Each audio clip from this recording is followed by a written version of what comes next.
Losing myself and finding my strength, came to the conclusion that I want it all. Feeling that pressure of trying to do better. I want to reach heights, but too scared to fall. Too scared of failure, way more scared of feeling regret from not even trying. That's terrifying. I understand that chasing my goals, I bury my clocks because it take time. I gotta go, I already know. If I want to grow, you reap what you sow. That be the case, planting my seeds and water my base. Yeah, I made mistakes.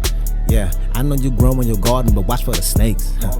The people that act like you crazy for trying to stay far away. They don't think it's possible. I think it's possible. That is just hate. Yeah, they hate themselves because they on the shelf while you create a life that you love. A life that you love. Yeah. Loving the fact you're improving yourself. Decided that you would not settle. Decided that you got the drive to do it. The road got bumping your foot on the pedal. You go up a level. You turn up whenever it's time for you to go put in that work. I know my worth. I know it ain't gonna be easy. Yeah, I know it hurt. One thing is for sure. Yeah. Until they put me in this earth. Before I ride in that hearse. I'm chasing my goals. I'm chasing my goals. Yeah. Loving the fact you're improving yourself. Decided that you would not settle. Decided that you got the drive to do it. The road got bumping your foot on the pedal. I'm chasing my goals.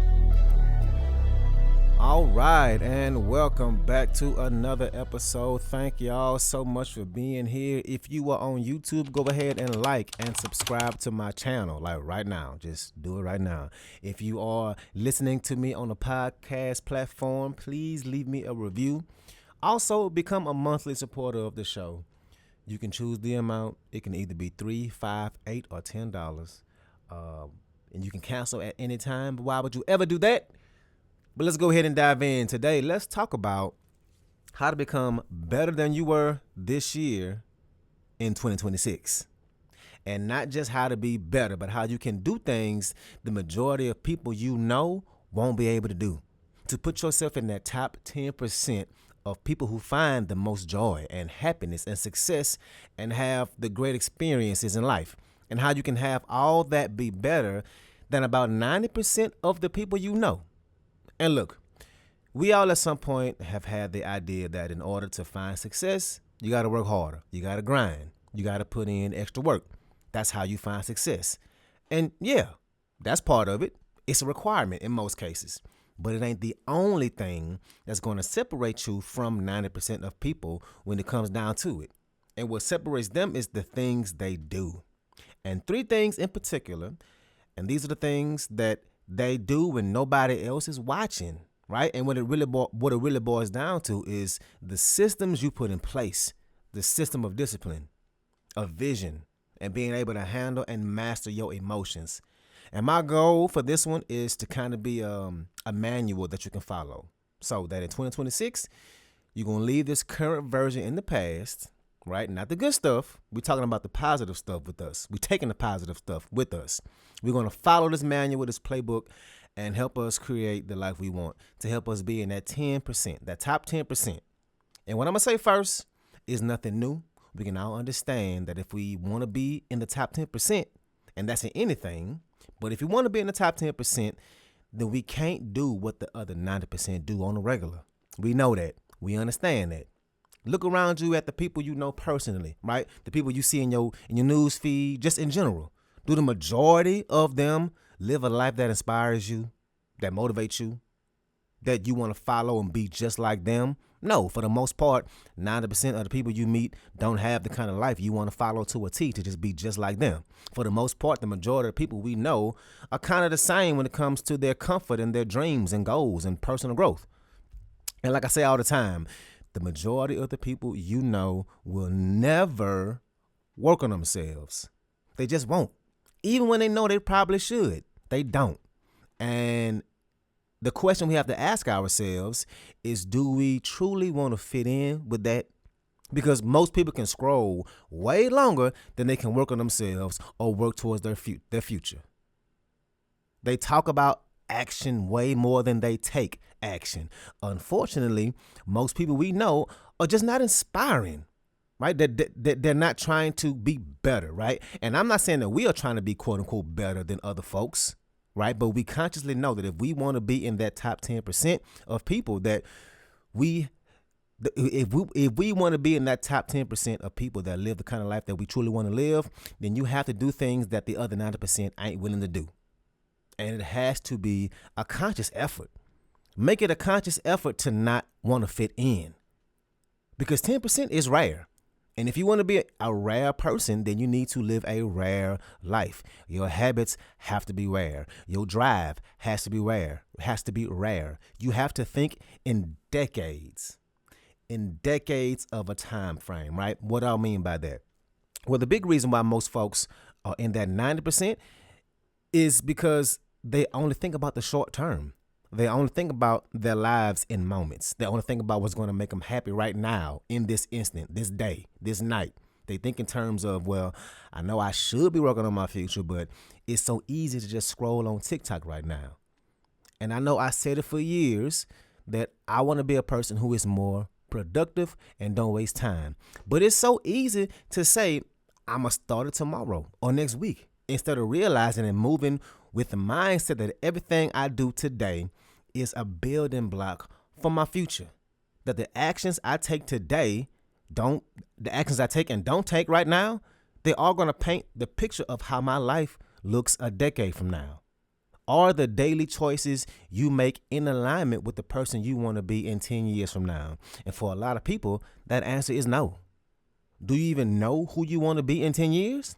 A lot of people might know, but they don't ever consciously make the decision to take actions with their future self in mind. They just continue doing all the things that got them to this point that they've been doing for the last 10 years.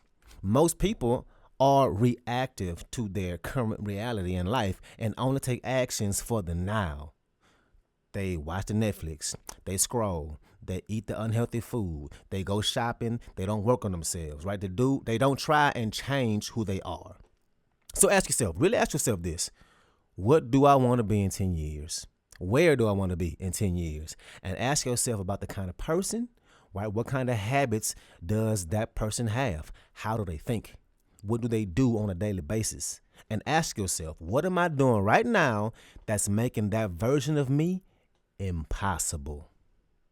How am I getting in my own way of building that person who has the life I want 10 years from now? If you want to be different, if you want to be in that top 10%, then you have to start thinking in long term. And we're going to talk about these 3 things that the top 10% do, the ones that have the most amazing lives, the things they do that are different than most people. And the first thing is they outwork everybody else. And I know what you're thinking. Yeah, duh. Working hard is a given. But there's a difference.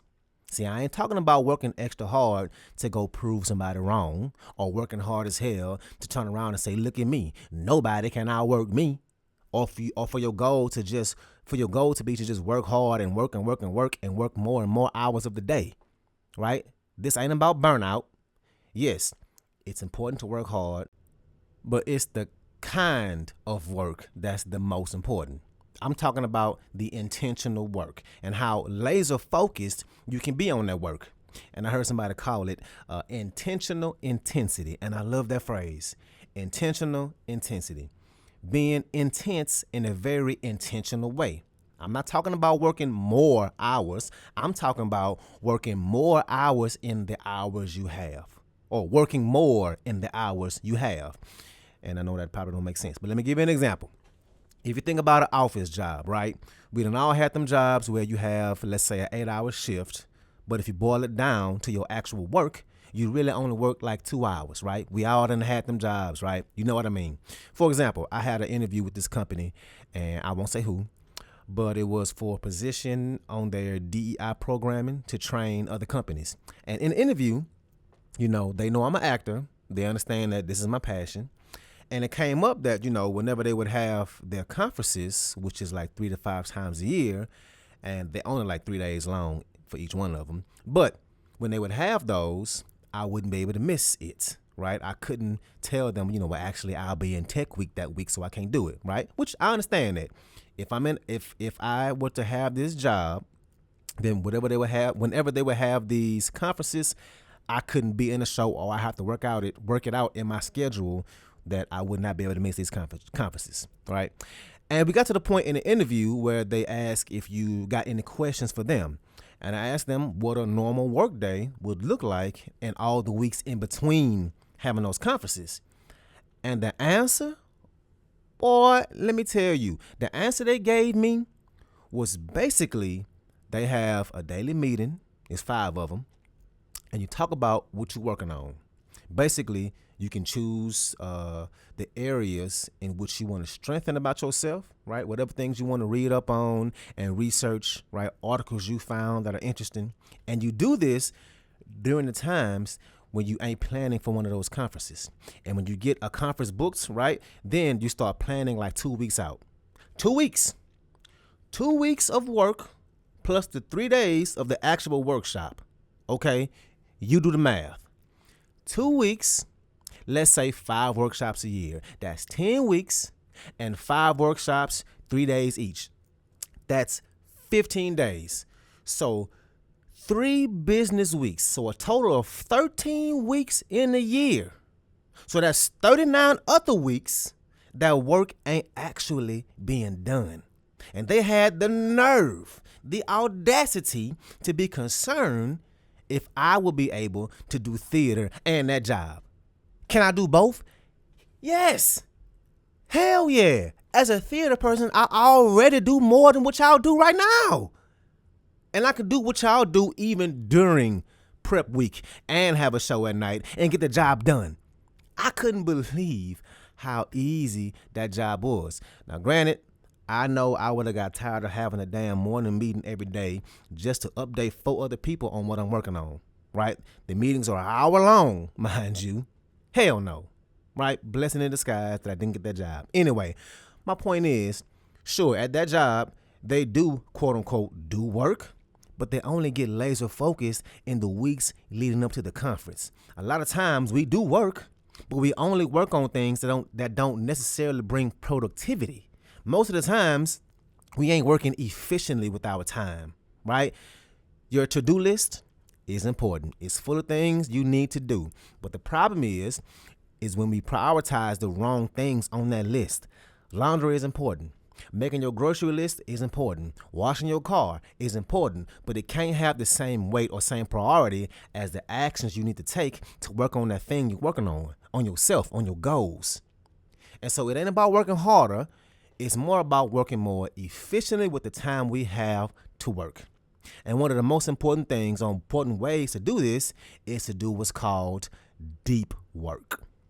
Deep work.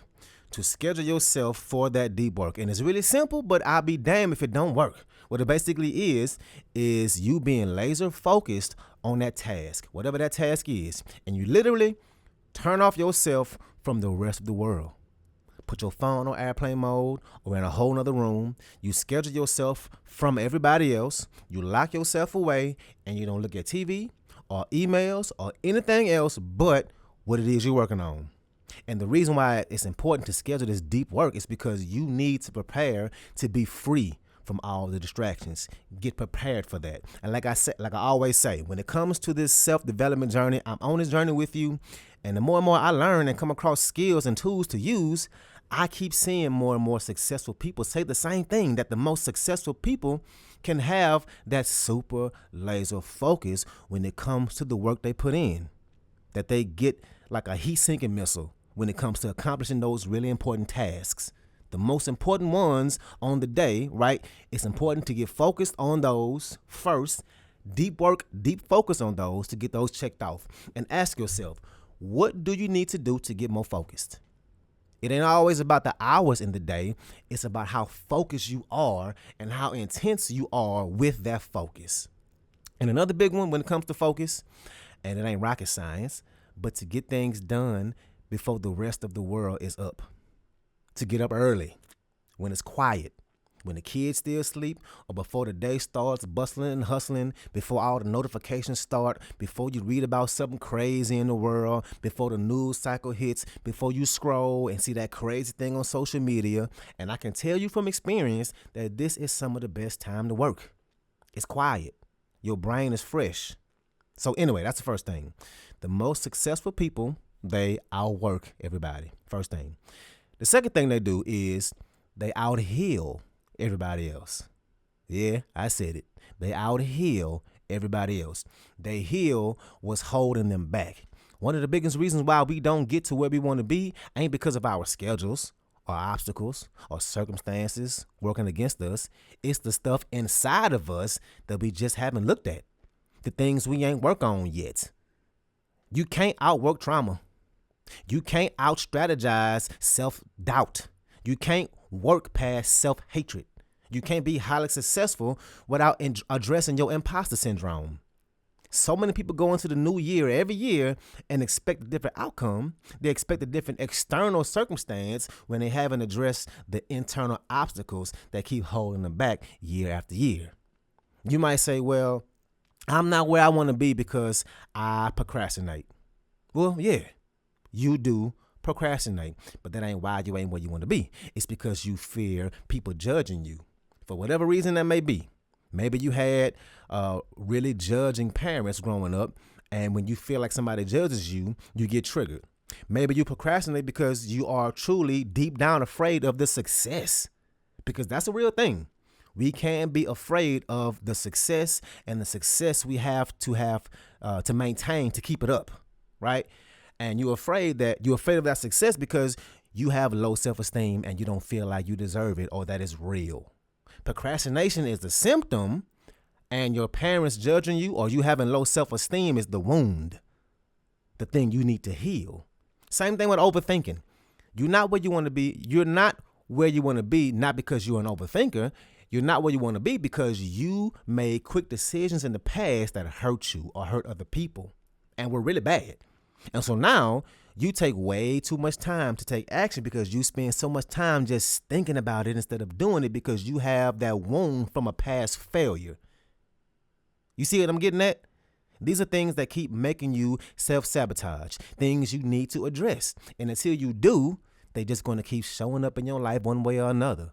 This needs healing. This needs you to take ownership of it, to take ownership for your triggers, for the stories you tell yourself, the things and the holes that you default to, right? The bad habits that you fall into and why, right?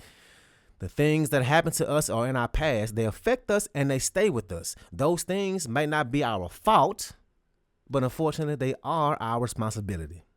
Figure out what those things are that you keep trying to avoid, and confront it and feel it and work on it and heal from it. So that's number two. That's number two. The third, number two is the most successful people outheal everybody. And the third thing is they outlast everybody. And this one is so important. The most successful people just don't give up.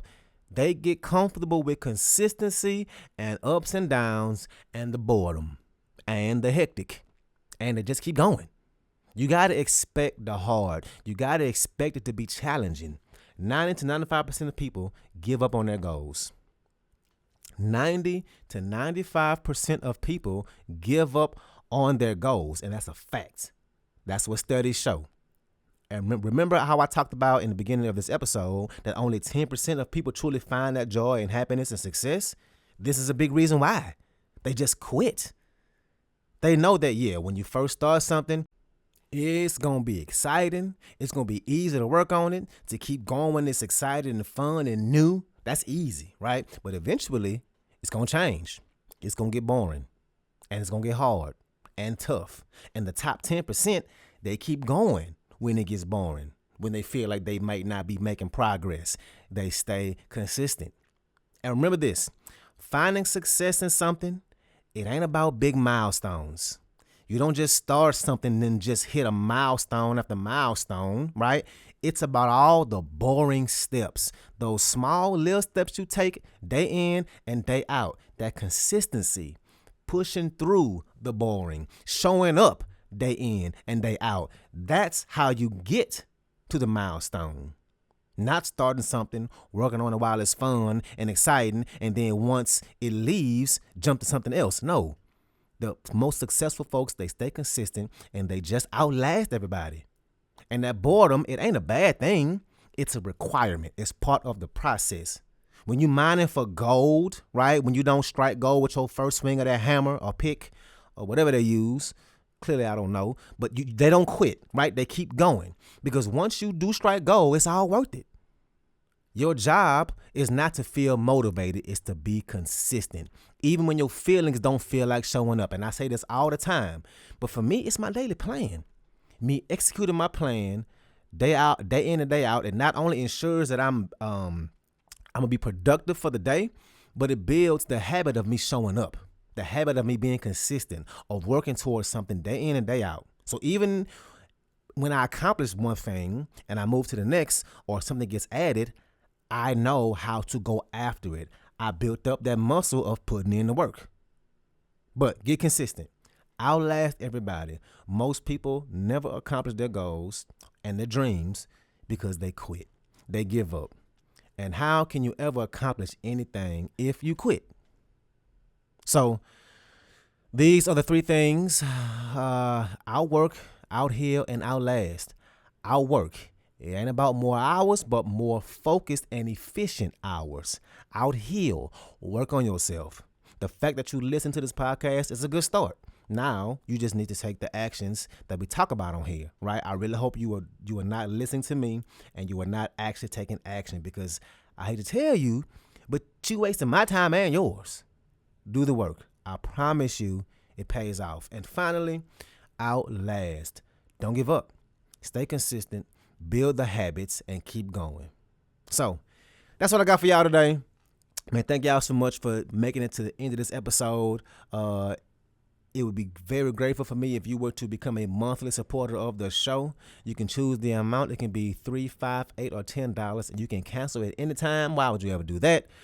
Please share this episode to your social media or with your friends and family if you think someone you know needs to hear this, or if you like this message. Let's go ahead and get to this music. The song I got for y'all today is Opening Night. Let's ride out.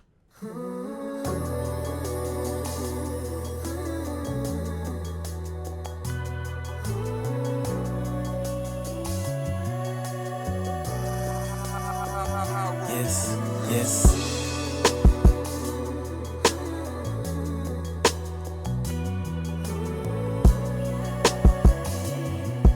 Yes. Look, I decided to take a leap of faith, and I never landed. I'm fly as a bird, I'm high as ever, and highly favored. But it wasn't my time to shine, so I waited my turn. Sat back and observed, yeah, and I got to work. And before I sign on your dotted line, put some respect on my check. Yeah, cause I know my worth. I don't munch only what I deserve. I ride the beat like I ride in a hearse. I buy the bag of beat. Boy, I come with this heat, you might need to earn. I let it burn, and as long as my family proud, I'm sitting here laughing, just like my daddy. Cause we go grind, you know we go work. Long as he proud of me, that's all that matter. But all your chit-chatterers, not my concern. Never no negative words from her. She probably salty because she got curved. You probably thought he was finished and done. You started to doubt me, I promise it made me go hard as ever. Opening night, I gotta buy me an opening fit, man. I hope I don't splurge. I'm reaching heights, I know eventually I gotta fall. I hope it don't hurt. Hoping I don't stay down on the bottom. I hope I return. It's opening night. Hoping I go to bed and wake up tomorrow like over the night. Hoping you not trying to argue with me, dog. You know what you right. Ain't seen her in a while, she know it's on sight. She know that I'm busy as soon as I finally get that day off. She get the whole night, almost time, this is the night. Clear my mind, I'm finna get right. Yes, yes. Hoping I shine, they dimming the lights. Yes. Wish I could give you this feeling, I promise this shit is the best. I got this weight on my chest, I'm pushing it off me. Promise you, that's not a flex. Yes, yes. Damn, but you gotta be so analytic. All you gotta say is you don't get it. Out here acting like a critic. Yes. I'm done trying to prove to y'all that I've been gifted. Half of y'all ain't know I existed. Now my name be selling tickets. Yes. I'm thankful to myself, I stay committed. And I'm sorry if I've been distant, I hope you don't get it twisted. I don't have hate in my spirit, I only hate flying spirit. Opening night, and we've been sipping, I hope I'm still coherent. Yes. Standing ovation, a big celebration, pick up your libation, I'm making a toast. I put in hours and hours perfecting my craft, and make sure I give you the most. I make it look easy, but trust and believe me, if you tried to beat me, I know you would choke. I don't wanna settle, I wanna do better, a whole nother level, I'm talking about growth. It's opening night and not enough space to type the way I feel in this post. Think about friends and all the parties I missed, and places that I couldn't go. Sorry, but I gotta miss it, I'll be there in spirit. Damn, I feel like a ghost. I hit the stage and I float.